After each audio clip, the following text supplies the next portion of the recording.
Hello বন্ধুরা, সবাইকে নমস্কার। আজকে আমি আরও একটি রেসিপি নিয়ে চলে এসেছি আপনাদের সাথে।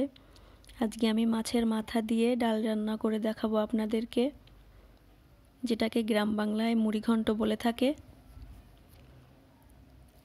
আমি আগে থেকে মাছটি কেটে রেখেছিলাম। রান্না করার জন্য 250 গ্রাম ডাল নিয়ে নিয়েছি আমি। আপনারা কম বেশি করে নিতে পারেন। এবার পরিষ্কার জল দিয়ে ভালো করে ধুয়ে নিতে হবে। আমি হাত দিয়ে চটকে চটকে ধুয়ে নিয়েছি কয়েকবার।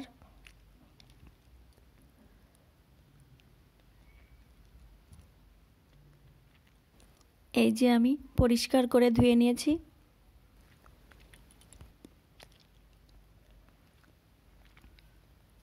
রান্না করার জন্য আমি জিরা বাটা, গরম মশলা বাটা, কয়েকটি কাঁচা মরিচ, দুটো শুকনো মরিচ ও তেজপাতা নিয়ে নিয়েছি। কড়াইতে তেল গরম করে সামান্য লবণ দিয়ে দিয়েছি। এবার মাছের মাথাগুলো একে একে দিয়ে দিব আমি। এবার ভালো করে ভাজি করে নেব।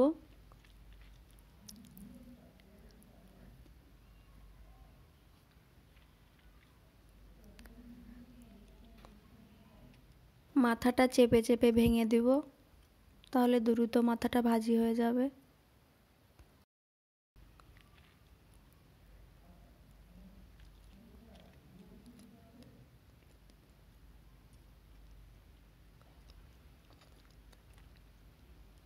এর ভিতর সামান্য হলুদ গুঁড়ো দিয়ে দিয়েছি আমি।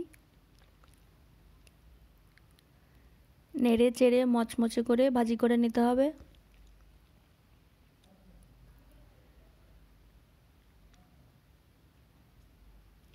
এই দেখুন, আমি লাল লাল করে ভাজি করে নিয়েছি। এবার নামিয়ে নিব। এই যে নামিয়ে নিয়েছি, দেখুন কতটা ভাজি করে নিয়েছি আমি। এবার কড়াইতে জিরে ফোড়ন দিয়ে দিয়েছি, তেজপাতা দিয়ে দিয়েছি, দুটো শুকনো মরিচ দিয়ে দিয়েছি আমি।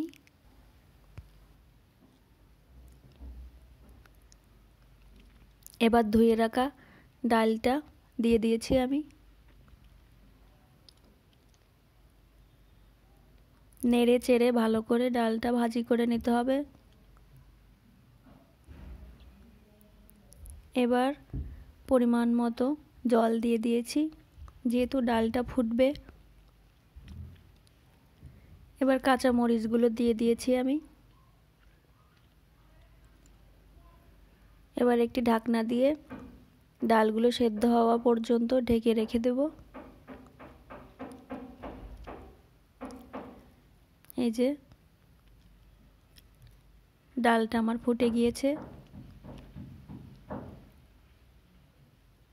এবার 1.5 চামচ হলুদের গুঁড়ো দিয়ে দিয়েছি। হলুদটা ভালো করে ডালের সঙ্গে মিশিয়ে নিতে হবে। এবার ভাজি করে রাখা মাছের মাথাটা দিয়ে দিয়েছি আমি। নেড়ে চেড়ে মিশিয়ে নিতে হবে। পরিমাণ মতো লবণ দিয়ে দিয়েছি আমি। স্বাদের জন্য সামান্য চিনি দিয়ে দিয়েছি আমি। এবার জিরে বাটা দিয়ে দিয়েছি আমি। গরম মশলা বাটা দিয়ে দিয়েছি আমি।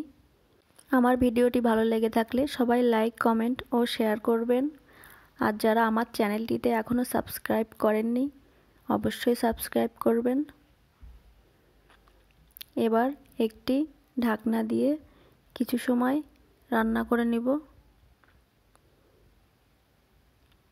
এই যে আমার মাছের মাথা দিয়ে ডাল বা মুড়িঘণ্ট রেডি হয়ে গিয়েছে। এবার নামিয়ে নিব। এই যে নামিয়ে নিয়েছি। ডালটা একটু ঘন করেই রেঁধেছি আমি, যেহেতু এই ডালটি ঘন খেতেই ভালো লাগে। আপনারা বাড়িতে অবশ্যই ট্রাই করবেন। ভিডিওটি দেখার জন্য সবাইকে অনেক অনেক ধন্যবাদ।